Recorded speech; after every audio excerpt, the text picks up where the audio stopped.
কোরআন তেলাওয়াত করবেন, কিভাবে আপনি নামাজ পড়বেন, কিভাবে আপনি জানাজার নামাজ পড়বেন, বাবার জানাজার নামাজ যাই বলে হুজুর জানাজার নামাজ কিভাবে পড়বেন?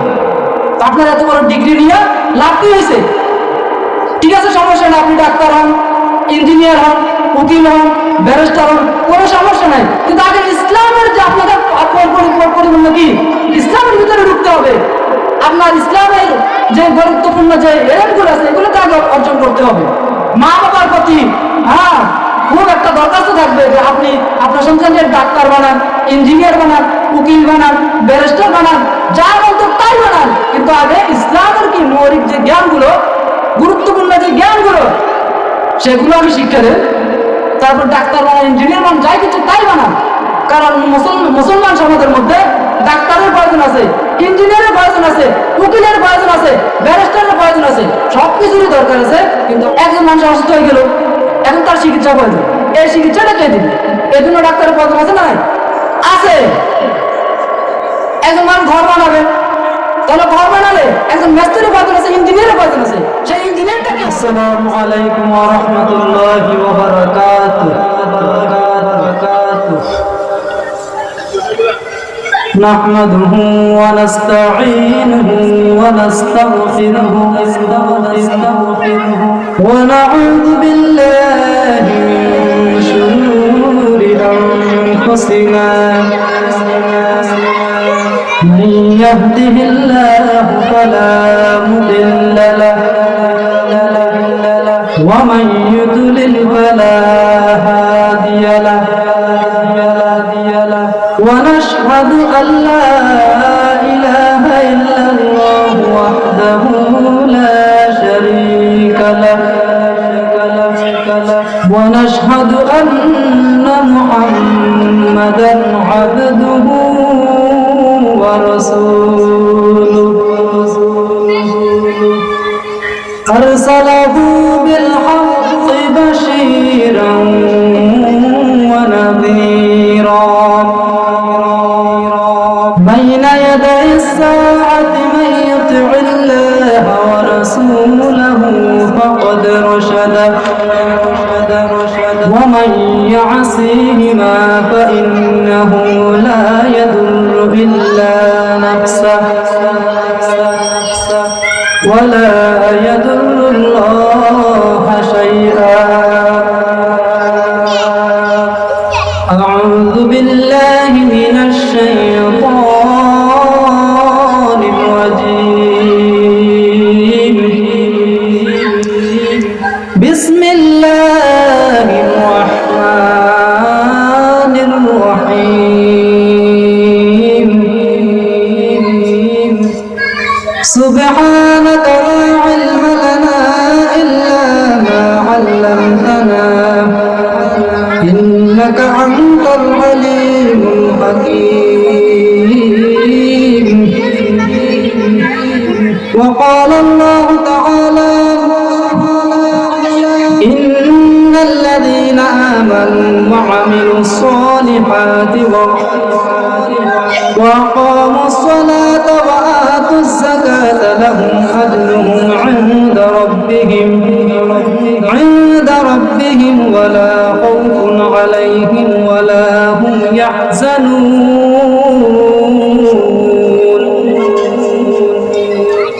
وقال الله تعالى رب اشرح لي صدري ويسر لي أمري واحلل عقدة من لساني يفقهوا قولي.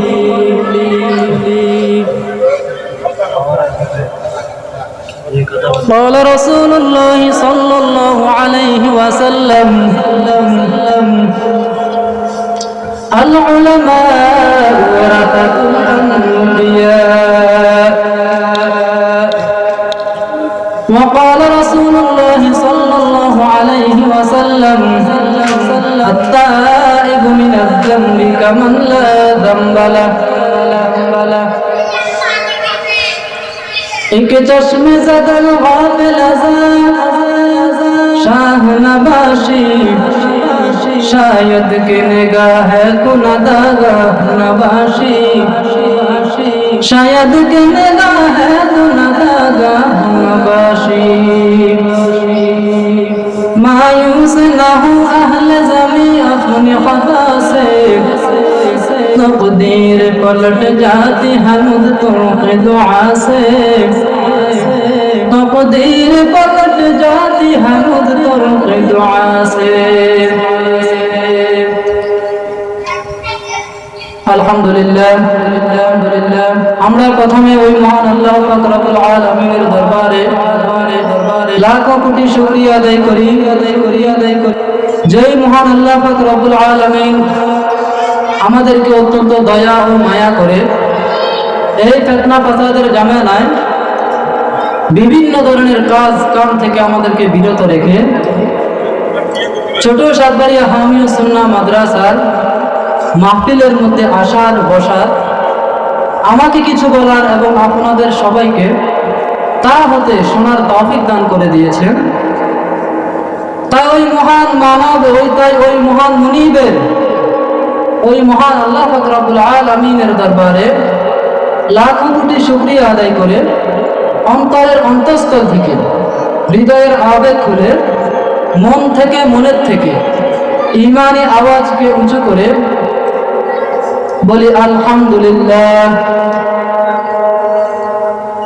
এবং তার সাথে সাথে ওই মহান মানবের উপর দরুদ পেশ করি যাকে সৃষ্টি না করা হলে এই পৃথিবীর তরুলতা গাছপালা আসমান জমিন গ্রহ নক্ষত্র চন্দ্র সূর্য এবং কি আমাদের আজকের এই মাহফিলটাও হতো না।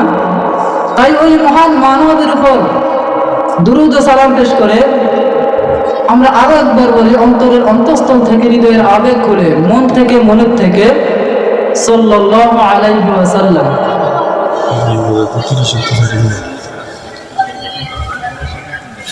ভাই মাইকের আওয়াজ যতটুকু গেছে এই সাল্লাল্লাহু আলাইহি ওয়াসাল্লাম এই জুমলাটি এই বাক্যটি হয়েছে। আর এই সাল্লাল্লাহু আলাইহি ওয়াসাল্লাম এই বাক্যটি একটি দুরূদ। যত ধরনের দুরূদ আছে সবচেয়ে ছোট দুরূদ এই সাল্লাল্লাহু আলাইহি ওয়াসাল্লাম। সাল্লাল্লাহু আলাইহি ওয়াসাল্লাম এই দুরূদ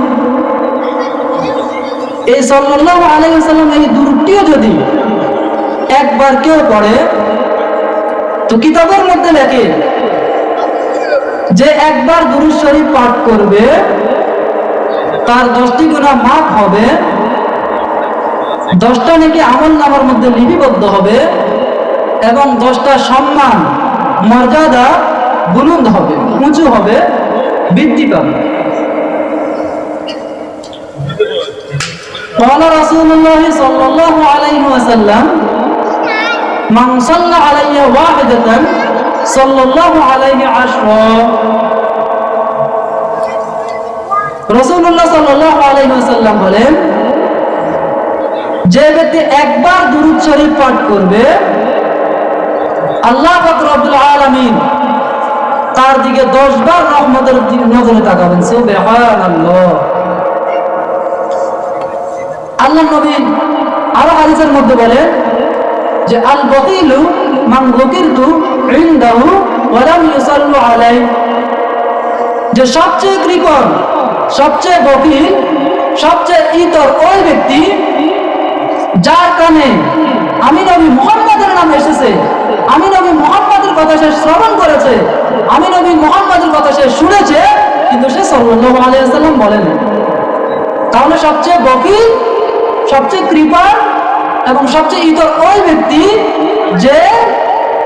যে ব্যক্তি তার কানে নবী মুহাম্মদের গান শুনেছে কিন্তু সে সাল্লাল্লাহু আলাইহি ওয়াসাল্লাম বলেন।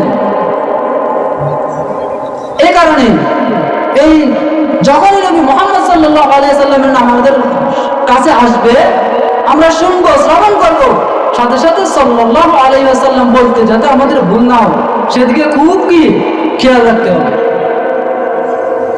আলহামদুলিল্লাহ আজকে ছোট সাতবাড়িয়া হামিয়া সুন্নাহ মাদ্রাসার মধ্যে কত সুন্দর একটি মাহফিলের আয়োজন করা হয়েছে।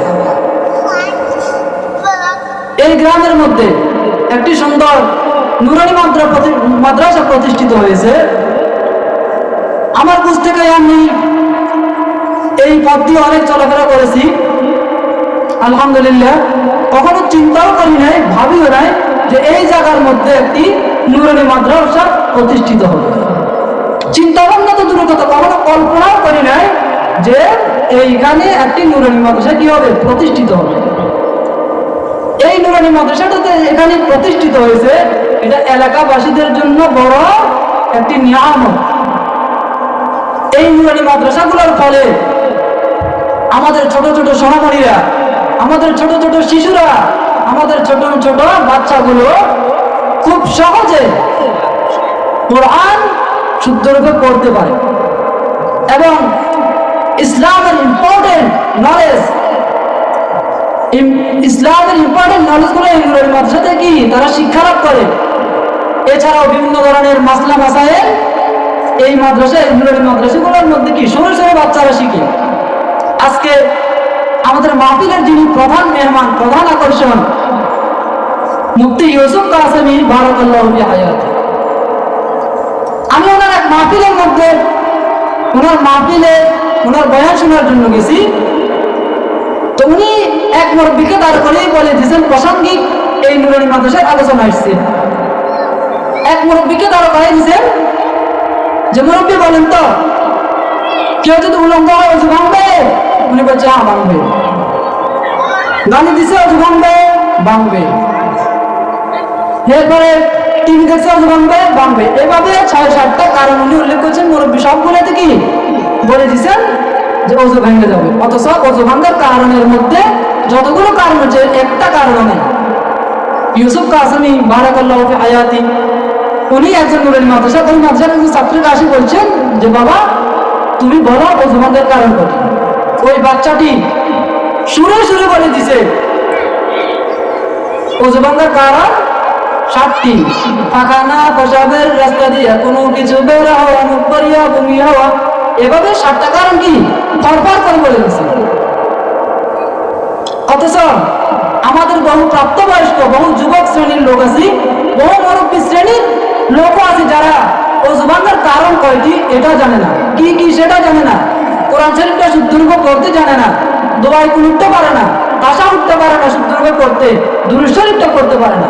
আর আমাদের এই ছোট ছোট বাচ্চাগুলো সুরে সুরে কোরআন শরীফ শুদ্ধ করে পড়তে পারে এবং সুরে সুরে দোয়াই কুনুত, তাশাহুদ, দুরূদ শরীফ এই ধরনের কি নামাজের মধ্যে যা কিছু লাগে সবকিছুই কি খুব অল্প সময়ে খুব সহজভাবে শিখে ফেলে, আলহামদুলিল্লাহ।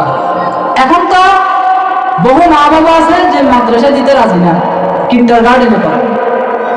কিন্ডারগার্টেনে পড়াইয়া, ইংলিশ মিডিয়ামে পড়াইয়া বহুত বড় ডিগ্রি নিয়ে ডাক্তার বানাই ফেলছে, ইঞ্জিনিয়ার বানাই ফেলছে, ব্যারিস্টার বানাই ফেলছে, উকিল বানাই ফেলছে, কিন্তু শুদ্ধরূপে কোরআন শরীফটা পড়তে জানে না, দোয়াই কুনুতটা জানে না। বিতিন নামাজে দোয়াই কুনুতটা কিভাবে পড়বে, দোয়াই কুনুতটা পারে না। তো আপনারা ইঞ্জিনিয়ার হইয়া এত বড় ডিগ্রি নিয়ে ডাক্তার হইয়া লাগতে কিছু যে আপনার কাছে ইসলামের ইম্পর্টেন্ট নলেজগুলো নাই, গুরুত্বপূর্ণ জ্ঞানগুলো নাই ইসলামের। আপনি কিভাবে শুদ্ধরূপে কোরআন তেলাওয়াত করবেন, কিভাবে আপনি নামাজ পড়বেন, কিভাবে আপনি জানাজার নামাজ পড়বেন, বাবার জানাজার নামাজ যাই বলে হুজুর জানাজার নামাজ কিভাবে পড়বেন। তো আপনার এত বড় ডিগ্রি নিয়ে লাভ কি হয়েছে? ঠিক আছে, সমস্যা নেই, আপনি ডাক্তার হন, ইঞ্জিনিয়ার হন, উকিল হন, ব্যারিস্টার হন, কোনো সমস্যা নাই, কিন্তু আগে ইসলামের যে আপনাদের পরিপূর্ণ কি ইসলামের ভিতরে ঢুকতে হবে। আপনার ইসলামের যে গুরুত্বপূর্ণ যে এলেমগুলো আছে এগুলোকে আগে অর্জন করতে হবে। মা বাবার প্রতি খুব একটা দরখাস্ত থাকবে যে আপনি আপনার সন্তানকে ডাক্তার বানান, ইঞ্জিনিয়ার বানান, উকিল বানান, ব্যারিস্টার বানান, যা বলতো তাই বানান, কিন্তু আগে ইসলামের কি মৌলিক যে জ্ঞানগুলো, গুরুত্বপূর্ণ যে জ্ঞানগুলো সেগুলো আমি শিক্ষা দেন। তারপর ডাক্তার বানান, ইঞ্জিনিয়ার বানান, যাই কিছু তাই বানান। কারণ মুসলমান সমাজের মধ্যে ডাক্তারের প্রয়োজন আছে, ইঞ্জিনিয়ারের প্রয়োজন আছে, উকিলের প্রয়োজন আছে, ব্যারিস্টারের প্রয়োজন আছে, সবকিছুরই দরকার আছে। কিন্তু আগে আপনাকে আপনার সন্তানটাকে মৌলিক ইসলামের যে জ্ঞানগুলো আছে এগুলো তো শিক্ষা দিতে হবে নাকি? একজন মানুষ অসুস্থ হয়ে গেল, এখন তার চিকিৎসা প্রয়োজন, এই চিকিৎসাটা কে দিবে? এই জন্য ডাক্তারের প্রয়োজন আছে না? আছে। একজন মানুষ ঘর বানাবে, তাহলে ঘর বানালে একজন মিস্ত্রির প্রয়োজন আছে, ইঞ্জিনিয়ারের প্রয়োজন আছে, সেই ইঞ্জিনিয়ারটা কে হবে? একজন মানুষ জায়গা সম্পত্তি একটা সমস্যার মধ্যে পড়ছে, তাহলে তাকে কোর্ট কাছারির কাছে যেতে হবে, আইনের কাছে যেতে হবে, উকিলের কাছে যেতে হবে। তাহলে এই কাজগুলো কে করবে? সুতরাং সার খোলাসা কথা হলো যে একজন মুসলমান সমাজের মধ্যে চিকিৎসার জন্য ডাক্তারের প্রয়োজন আছে, ইঞ্জিনিয়ারের প্রয়োজন আছে, উকিলের প্রয়োজন আছে, ব্যারিস্টারেরও প্রয়োজন আছে। হ্যাঁ, আপনি ইঞ্জিনিয়ার বানান, উকিল বানান, ব্যারিস্টার বানান, যা কিছু যা ইচ্ছা তাই বানান, তবে আপনাকে কি ইম্পর্টেন্ট নলেজ অফ ইসলাম, ইসলামের গুরুত্বপূর্ণ জ্ঞানগুলো আপনার মধ্যে আগে থাকতে হবে। ইসলামের গুরুত্বপূর্ণ জ্ঞানগুলো থাকার পরে আপনি যা ইচ্ছে তাই বলেন আপনার সন্তানকে, তবে আগে শুদ্ধভাবে কোরআনটা শিক্ষা দেন, মাসলা মাসাইলগুলো শিক্ষা দেন, এরপর আপনি আপনার সন্তানকে যা ইচ্ছে তাই করেন। আলোচনা আর দীর্ঘ করছি না, আমাদের মাহফিলের বিশেষ আকর্ষণ চলে এসছে, যার কারণে কমিটির পক্ষ থেকে সিদ্ধান্ত হয়েছে যে আলোচনা সংক্ষিপ্ত করার জন্য। আমার কথাবার্তার মধ্যে যদি কোনো ধরনের ভুল ত্রুটি থাকে আল্লাহ পাক রব্বুল আলামিন ক্ষমা করেন। যা কিছু টোটাফাটা কয়েকটা কথা ভালো বলছি, আমলি বলছি, আমার আপনাদের সবার উপকার হবে, ওই কথাগুলোর উপর আমাকে সর্বপ্রথম এবং আপনাদের সবাইকে আমল করার তৌফিক দান করেন। আসসালামু আলাইকুম ওয়া রাহমাতুল্লাহ।